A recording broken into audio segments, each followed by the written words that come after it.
La confiance en Dieu, c'est quelque chose de tellement compliqué.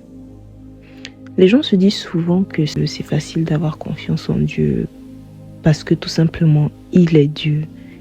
Mais moi, je ne crois pas trop en cette théorie.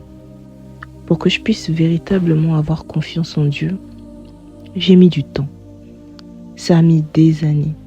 Aujourd'hui, je connais le Seigneur depuis 2018 et aujourd'hui, nous sommes en 2024, précisément en août 2024.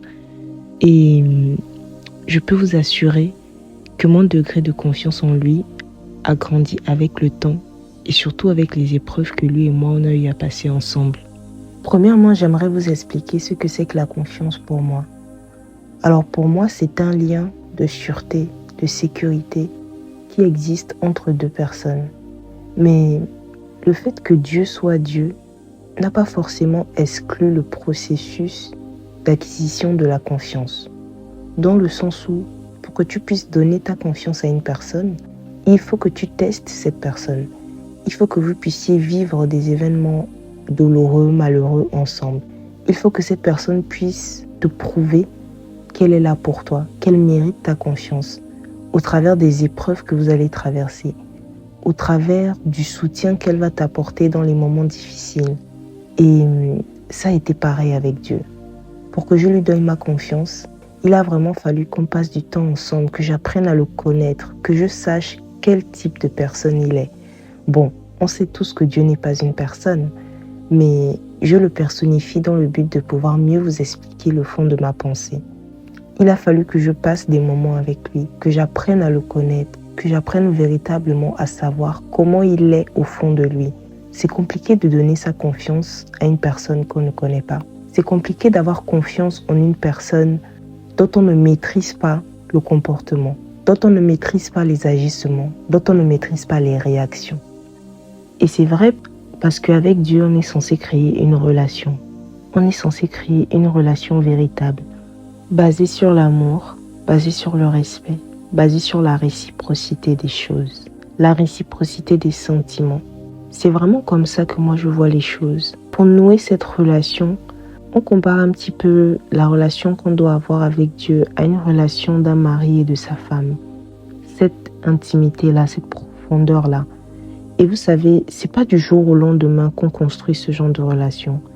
Je sais qu'il y a beaucoup de personnes qui commencent à rencontrer Dieu et qui se disent « j'ai tellement envie d'avoir cette relation » et qui se disent que cette relation se crée en 2-3 jours alors que non. C'est quelque chose qui se crée avec les années, c'est quelque chose qui se crée avec les épreuves. Ce qui va créer l'intimité avec une personne, c'est quand cette personne t'a déjà vu dans des moments de faiblesse et qu'elle a été là pour toi et qu'elle t'a relevé et qu'elle t'a aidé à avancer. Quand cette personne a été une épaule sur laquelle tu as pu pleurer, le biais par lequel tu as pu te relever d'une situation difficile. C'est comme ça que se crée la relation. Et c'est aussi comme ça que vient la confiance.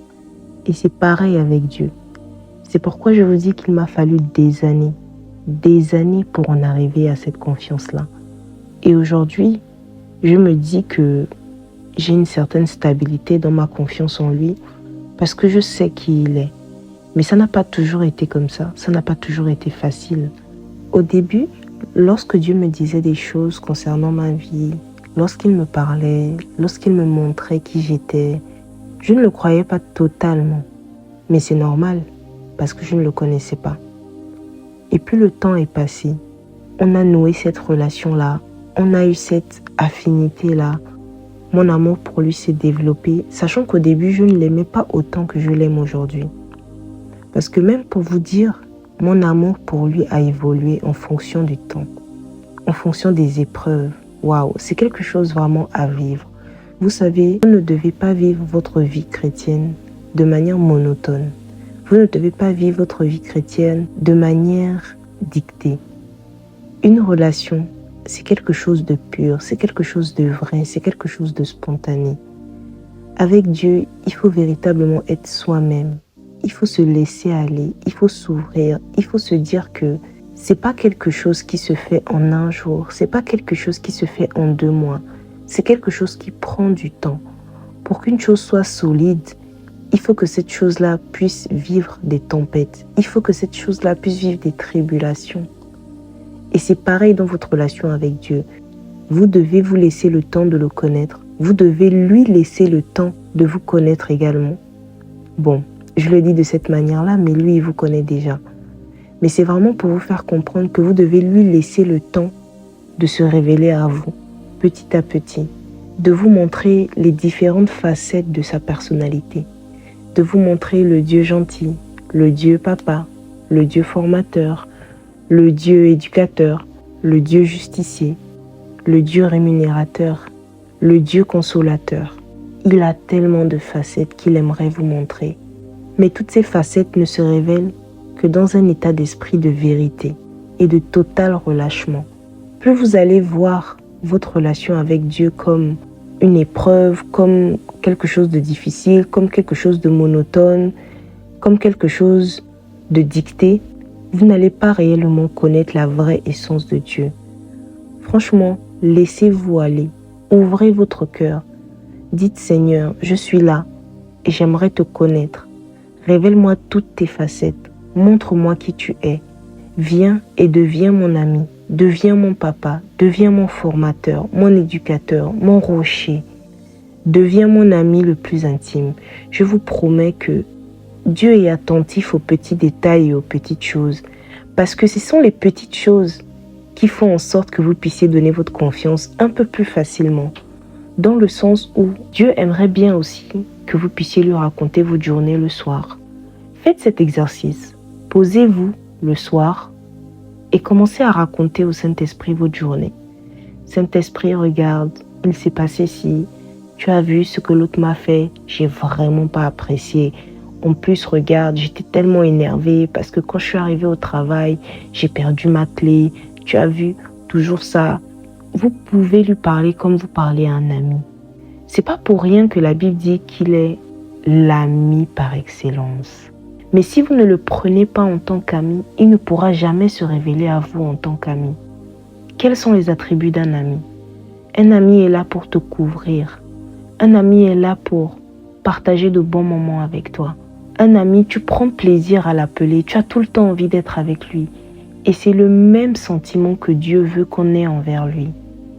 Il faut qu'on puisse casser cette barrière-là de se dire que Dieu est au ciel et nous sommes sur terre et qu'il y a une tellement grande distance infranchissable entre lui et nous. C'est pas vrai. Aujourd'hui, Dieu se trouve dans notre cœur. Il est à côté de nous tous les jours. Partout où nous allons, il est là. Moi, personnellement, je sais que j'ai réussi à nouer cette relation-là parce que j'étais vraiment dans une posture d'incompréhension totale. Que ce soit envers ma famille, que ce soit envers mon entourage, j'avais un sentiment d'incompréhension totale. Et je me sentais à cette période tellement seule. Je venais à peine d'arriver en France, je ne connaissais personne en France et je sortais d'une période assez difficile. Et j'étais vraiment dans une période où je cherchais à savoir qui je suis. J'étais vraiment totalement brisée, en fait. Et j'avais besoin de reconstruction. Je me posais 1001 questions. Et quand Dieu s'est révélé à moi, il s'est révélé à moi comme le Dieu des réponses. C'est un petit peu bizarre de le dire comme ça. Peut-être que nombreux d'entre vous n'ont jamais entendu cette facette-là de Dieu. Mais il a été le Dieu qui a répondu à toutes mes questions. Je me demandais qui j'étais. Je me demandais quelle était ma mission sur terre. Qu'est-ce que je suis amenée à faire? Qui suis-je? Mais je vous promets que c'était des réelles questions que j'avais et je n'arrivais pas à avancer. J'étais vraiment dans un trou noir et Dieu est arrivé à ce moment. En réalité, ce n'est pas véritablement moi qui cherchais Dieu. Moi, je cherchais juste une solution. J'étais dans ma petite période de dépression, j'étais dans ma petite période de noir et moi je cherchais tout simplement une solution. Je cherchais une personne qui pourrait répondre à toutes mes questions.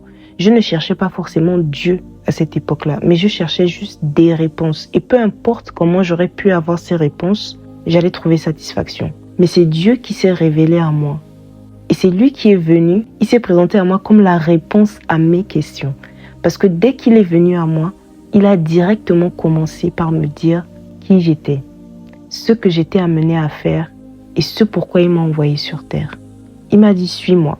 Et moi, je me suis dit, ok, tu as répondu à mes questions, d'accord. Je vais tenter l'expérience. Mais je vous promets que ça a été un processus. On a dû passer par des épreuves. Dieu a dû me prouver que oui, il méritait ma confiance. Parce qu'on ne va pas se mentir.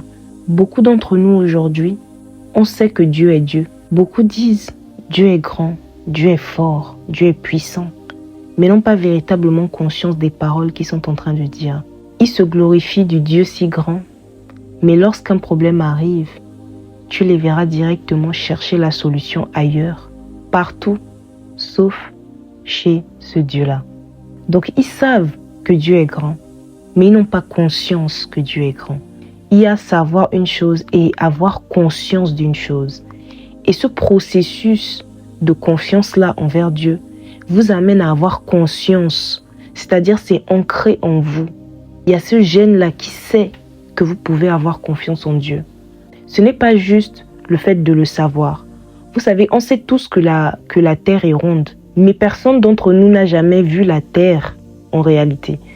La forme de la terre depuis l'espace. Il faudrait sortir de la terre pour pouvoir voir qu'elle est véritablement ronde. Mais nous, on sait juste qu'elle est ronde. C'est de cette même manière que ces gens-là savent que Dieu est grand. Ces gens-là savent que Dieu existe. Ces gens-là savent que Dieu est puissant. Parce qu'on le leur rabâche tous les jours. Parce qu'on le leur dit tous les jours, Dieu est puissant, Dieu est puissant, Dieu est puissant. Et ça devient comme une chanson. Mais à un moment donné, il faut que cette chanson devienne réalité. Et pour que cette chanson devienne réalité et qu'on puisse avoir conscience de ça, il faut pouvoir vivre des expériences. Il faut pouvoir l'expérimenter. C'est pourquoi moi je dis, Dieu ça ne se parle pas. Dieu ça s'expérimente. Dieu ça se vit. Dieu ça se ressent au plus profond de nous-mêmes. C'est quelque chose d'inexplicable. À un tel point où, pour que tu puisses le comprendre, il faut que tu puisses le vivre. Il faut que tu puisses l'expérimenter.